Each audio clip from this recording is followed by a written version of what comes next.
पाऊस परतल्यानं राज्यभर बैलपोळ्याचा उत्साह, बैलांना सजवून गोडधोड जेवणाचा थाट। तर आज श्रावणातला शेवटचा सोमवार आणि सोमवती अमावस्येचा दुर्मिळ योग।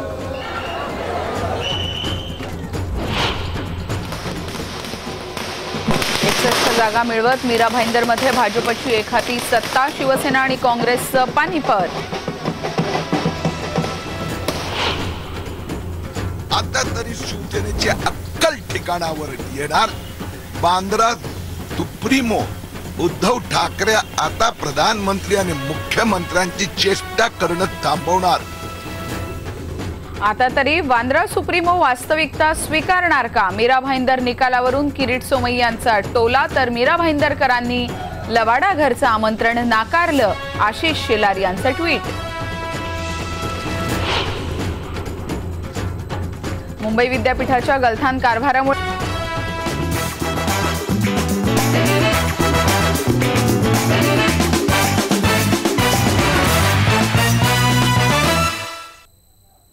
नमस्कार, मी सुवर्णा दुसाने। बैलपोळा विशेष या कार्यक्रमामध्ये आपलं स्वागत। आज राज्यभरामध्ये बैलपोळा मोठ्या उत्साहात साजरा केला गेला आणि त्याच निमित्तानं मुंबईकरांना सुद्धा बैलपोळा नेमका कसा साजरा केला जातो, बैलाबद्दलच्या अनेक उपमा या कशा प्रकारे वापरल्या जातात, या सगळ्याबद्दल आज आपण सखोल चर्चा करणार आहोत आणि त्यासाठी मान्यवर पाहुणे आपल्या सोबत आहेत। आपल्या सोबत जिल्हा सोलापूरच्या विज्ञानग्राम अंकोलीचे ॲग्रिकल्चरल इंजिनियर अर्थातच कृषी अभियंता अरुण देशपांडे सर असणार आहेत। सर, आपले स्वागत आहे या चर्चेमध्ये। त्याचबरोबर शेती प्रश्नाचे अभ्यासक, ज्येष्ठ पत्रकार चंद्रकांत वानखेडे आणि ज्येष्ठ कवी रामदास फुटाणे हे सुद्धा या चर्चेमध्ये सहभागी होणार आहेत। सर, आपलंही या दोघांचंही आपण स्वागत करूयात आणि सुरुवात आपण चर्चेपासून करूयात आणि आपण देशपांडेंकडे सुरुवातीला जाऊयात। सर, आपण पाहतोय राज्यभरामध्ये आज पावसाचं पुनरागमन झाल्यामुळे सगळीकडे मोठ्या उत्साहात बैलपोळा साजरा केला गेला। या बैलाचं नेमक्या शेतकऱ्याच्या आयुष्यात काय महत्त्व आहे, घरातला एक सदस्य असल्यासारखं शेतकऱ्याला वाटत असतं, त्याबद्दल तुम्ही थोडंसं सांगाल अरुण देशपांडे। मी तर म्हणजे गेली 32 वर्ष शेतावर राहतोय आणि शेतकरी आहे आणि माझं बैलशक्ती याच एका विषयावर माझं संशोधन पण आहे आणि मला तर म्हणजे हा माझा घरचा विषय आहे आणि बैल हा मला अत्यंत जीवाभावाचा माझा सखा असतो आणि लहानपणापासून मला बैलांची फारच आवड आणि पुढे मी ॲग्रिकल्चर इंजिनियर झाल्यानंतर सुद्धा बैलशक्ती याच विषयावर मी काम करायला लागलो। मला त्याचं ॲप्रिशिएशन जे आहे बैलाचं हे सर्व दृष्टीने आहे। एक तर अत्यंत बुद्धिमान असा तो प्राणी आहे आणि हा माझा सर्व बाबतीमधला सखा आहे। माझ्या शेतीमधला तो एक ऊर्जा स्रोत आहे। उद्या जर समजा पेट्रोलियम संपलं तर मात्र काय अवस्था होणार आहे, पेट्रोलियम जगातलं संपलं त्याच्यानंतर आपल्याला मात्र अडचण येणार नाही, कारण आपण बैलशक्तीची आपण जाणकार आहोत आणि आपल्या मागच्या पिढ्यांनी हे सगळं करून ठेवलेलं आहे काम।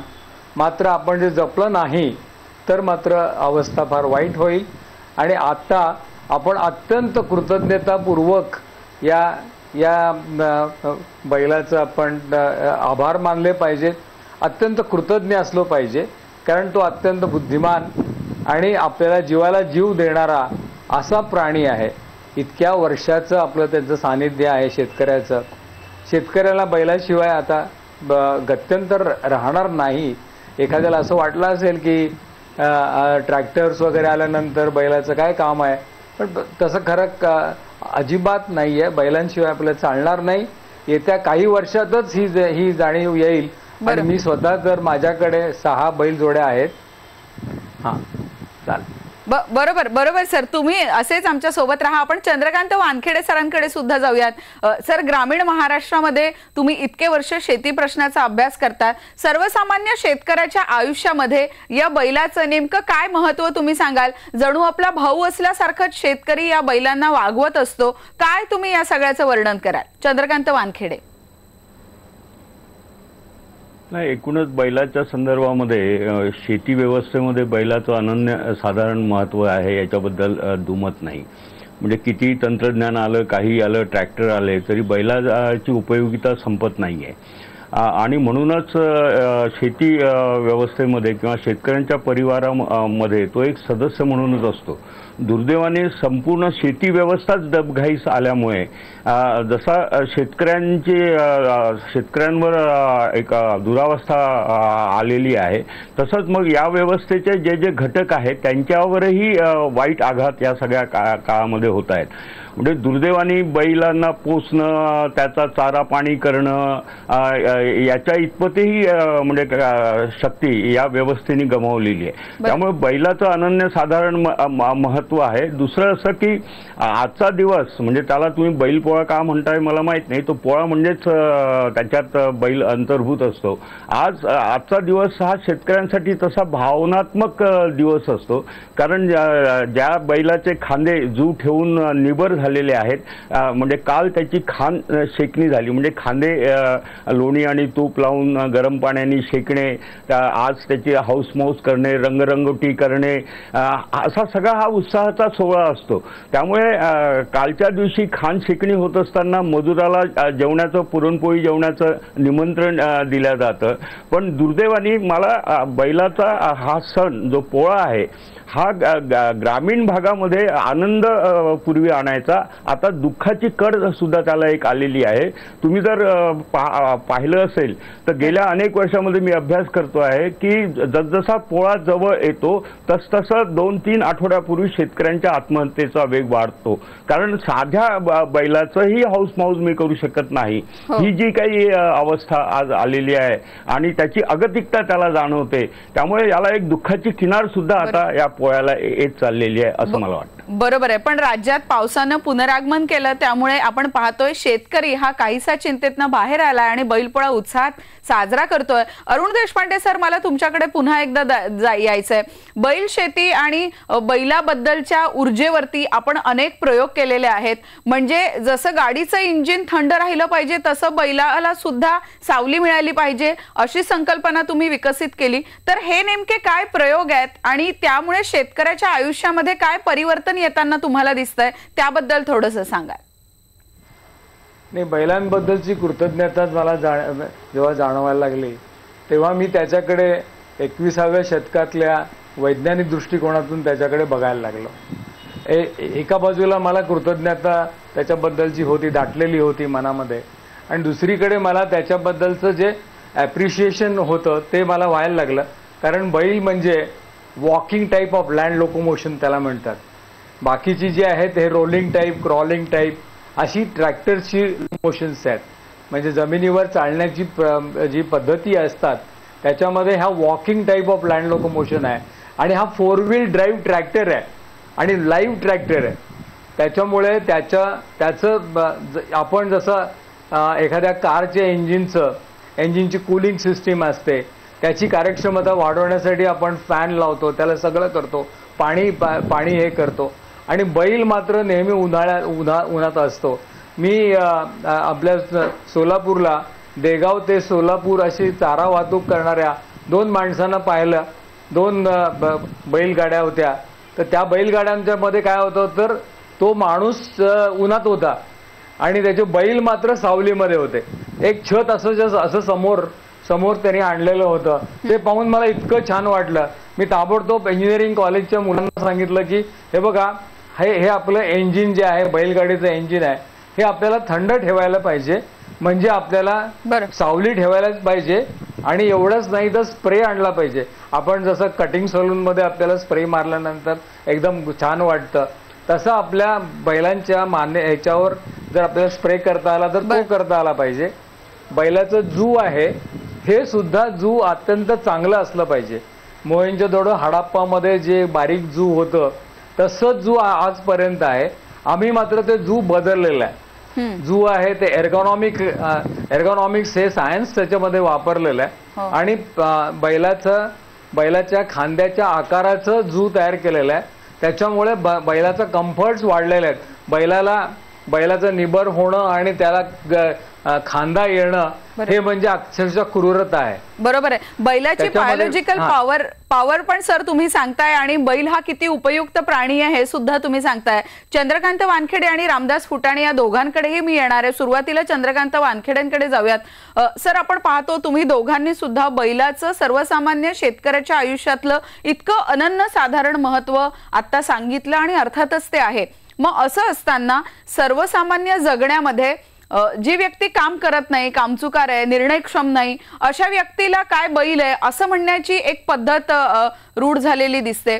तर यामागची संकल्पना काय आहे? किंवा नवरे सगळे जणू बैल आहेत असं सुद्धा उपहासात्मकरित्या म्हटलं जातं. यामागची भावना काय आहे? मग चंद्रकांत वानखेडे आणि त्यानंतर रामदास फुटाणे.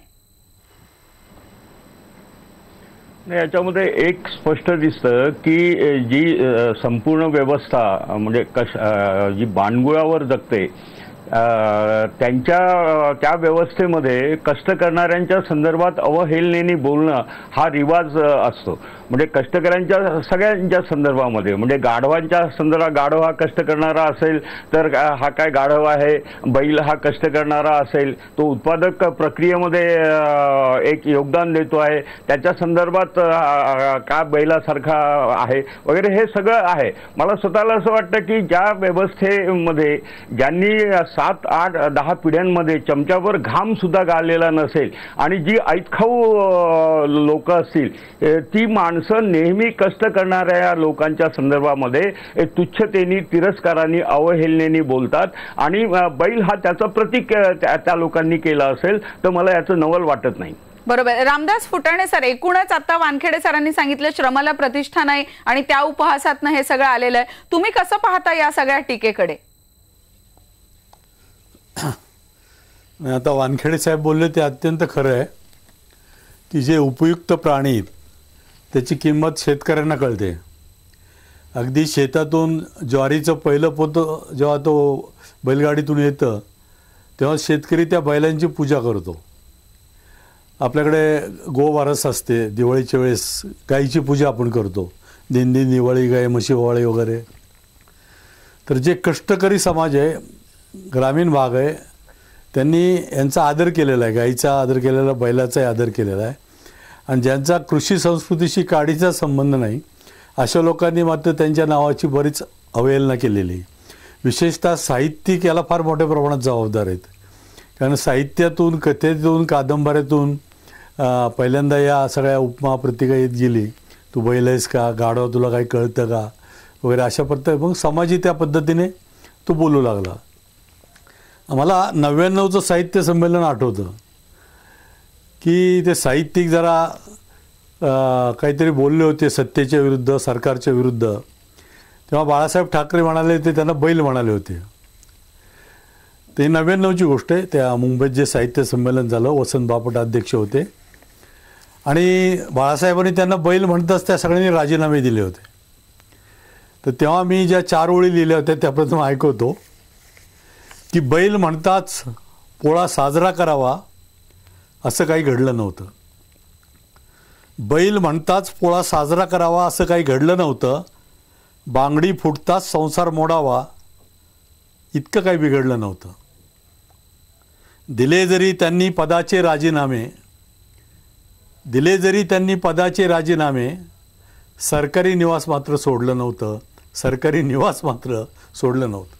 त्यावेळेस साहित्यिकांनी सरकारचा निषेध केला, राजीनामे दिले, पण त्याच सरकारकडून ज्या साहित्यिकांनी घरं घेतली होती ती काही परत केली नाही त्यांना. त्यामुळे हा जो भाग आहे की बैलाचा अपमान करत आपण त्याचा सतत कुणाला बैल म्हणा. परवाही गेल्या आठवड्यात माननीय अध्यक्ष श्रीपाल सबनीस असं म्हणाले की ह्या बैलाच्या पंक्तीला नेऊन तुम्ही बसू नका. ज्या कमिटीने इतिहासातून मोगलांचा इतिहासच बदलून टाकला, बाजूला काढला, त्यांना बैल म्हणून त्यांनी वापरले. आता साहित्यिक, साहित्य संमेलनाचे अध्यक्ष सुद्धा बैलाकडे कशा पद्धतीने पाहतात हे आपण पाहिलेलं आहे. बरोबर. खरं पाहिलं तर जनावरं जास्त सेन्सिटिव्ह आहेत. आमचे देशपांडे म्हटले तसे खूप सेन्सिटिव्ह आहे. त्या जनावरांची सेन्सिटिव्ह 4 लाईन मी नंतर ऐकवतो, प्रथम आपण त्यांच्याकडून बरोबर आहे सर, ही चर्चा आपण अशीच सुरू ठेवणार आहोत आणि तुमच्याकडनं हे कविता ज्या आहेत त्या सुद्धा आपण अशाच ऐकणार आहोत. पण बळीराजाचं महत्व बैलपोळ्याच्या दिवशी तरी आपण नेमकेपणाने समजून घेणं तितकंच महत्वाचं आहे. बुलेटिन मध्ये वेळ झाली आहे एका छोट्याशा ब्रेकची.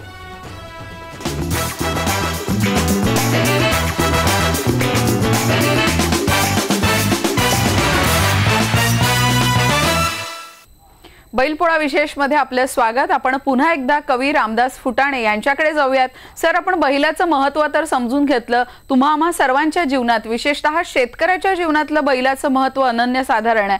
पण असं असताना एखादी गोष्ट नकारात्मक घडली किंवा एखाद्या व्यक्तीचं वागणं चुकीचं असेल तर बघ कसा बैलासारखा बसलाय किंवा बैलासारखा गुबू गुबू मान हलवतो, अशा प्रकारच्या ज्या उपहासात्मक टिप्पण्या आहेत याचा अर्थ आपण कसा लावला पाहिजे? आणि मग साहित्यिकांनीच कुठेतरी याची सुरुवात केली असं म्हणायचं का, की याला काही वेगळी परिमाणं तुम्ही सांगू शकता? ठीक आहे, आता आपण पाहिलेलं की अनेक साहित्यात, कथा कादंबऱ्यातही असं आलेलं आहे, नाटकात आलेलं आहे, लोकही आता एक ते बोलीभाषेतच आलेलं आहे की गाढवाकडे, बैलाकडे, गाईकडे, म्हशीकडे कसं पाहतात ते. पण मला ही जनावरं कधी कधी फार सेन्सिबल वाटतात, म्हणून मी त्यांच्याकडे कसा पाहतो हा मला वाटतं भाग महत्त्वाचा आहे. आत्ता शेतकऱ्यांचं खूप मोठं आंदोलन झालं. शेतकऱ्यांनी अजून पदरचं तर काही दिलेलं नाही, पण दुधाची भाव 3 रुपयाने वाढवले, कारण देणारे दुसरे होते आणि घेणारे दुसरे होते. सरकारला त्यात काहीच द्यायचं नव्हतं. आणि ही जी दुधाची दरवाढ झाली तेव्हा एका गोठ्यात एक म्हैस बांधलेली होती आणि बाजूला गाय होती. पण त्या चाऱ्याबरोबर एक वर्तमानपत्र आलं होतं आणि त्या वर्तमानपत्रात एकीकडे बातमी होती की दुधाचे दर 3 रुपयांनी वाढले आहेत आणि दुसरीकडे बातमी होते की 7व्या वेतनासाठी कर्मचारी संप करणार आहेत. तर त्या संदर्भातली एक व्यंग्य कविता मी सादर करतो की दुधाची दरवाढ होताच म्हैस म्हणाली, दुधाची दरवाढ होताच म्हैस म्हणाली की ते 7वं वेतन मागतात, आपण तसंच का वागू नये. ते 7वं वेतन मागतात, आपण तसंच का वागू नये. आणि दुधाची दरवाढ झाल्यामुळे वाढीव चारा का मागू नये. दुधाची दरवाढ झाल्यामुळे वाढीव चारा का मागू नये. तेव्हा वासराकडे पाहत गाय म्हणाली, वासराकडे पाहत गाय म्हणाली की इतरांच्या लेकराबाळासाठी जगावं, आपलं दुःख कुणाला सांगू नये. इतरांच्या लेकराबाळासाठी जगावं, आपलं दुःख कुणाला सांगू नये. अरे आपण तर साधी जनावरं, माणसासारखं वागू नये. आपण तर साधी जनावरं, माणसासारखं वागू नये. बरोबर आहे. चंद्रकांत वानखेडे सरांकडे सुद्धा जाऊयात. सर, तुम्ही काय या सगळ्याचं विश्लेषण कराल? कारण ग्रामीण भागामध्ये शेतकऱ्याच्या आयुष्यात बैलाचं महत्व असलं, पण अनेक वेळा अशा कोट्या मात्र अगदी सहजपणे, अनाहूतपणे बोलल्या जातात. नाही, मी मागेच म्हटलं की श्रमाला जर प्रतिष्ठा नसेल तर श्रम करणाऱ्याला प्रतिष्ठा असत नाही. म्हणजे हे केवळ बैलांच्याच बाबतीत आहे असं नाही, तर शेतकऱ्यांच्याही बाबतीमध्ये फार चांगलं बोललं जात नाही. त्यामुळे दुर्दैवाचा भाग असा आहे की फुटाणे सर म्हणतात तसंच की शेती ही एक व्यवस्था आहे. त्या व्यवस्थेमध्ये बैलाचं स्थान आहे, कुत्र्याचं स्थान आहे, प्राण्यांचं स्थान आहे, वनस्पतीचं स्थान आहे. हे सगळं असं एक हे आहे. आज दुर्दैवाचा मुद्दा एवढाच झालेला आहे की याच्यामध्ये शेती व्यवस्थाच एक धोक्यात आली असल्यामुळे आणि श्रमालाच प्रतिष्ठा नसल्यामुळे आज सगळ्या त्या बैलाच्याही संदर्भात असेल किंवा इतर संदर्भात असेल. दुसरं असं की साहित्याची निर्मिती म्हणजे ही जी बाणगू व्यवस्था आहे त्याला खुश करण्यासाठी बऱ्याच वेळा केलेली आहे. म्हणजे मला अनेक वेळा असं वाटायचं की शेतकऱ्यांचं चित्रण साहित्यामध्ये कसं आलेलं आहे, एक टिंगल टवाळी किंवा एक मस्करीचा विषय असा शेतकरी आलेला आहे. आता त्याचा प्रमुखच जर अशा अवहेलनेच्या अवस्थेमध्ये असेल तर त्या शेती व्यवस्थेचा एक भाग असलेला बैलाच्या संदर्भात चांगलं बोललं जाईल ही फार अपेक्षा चुकीच आहे.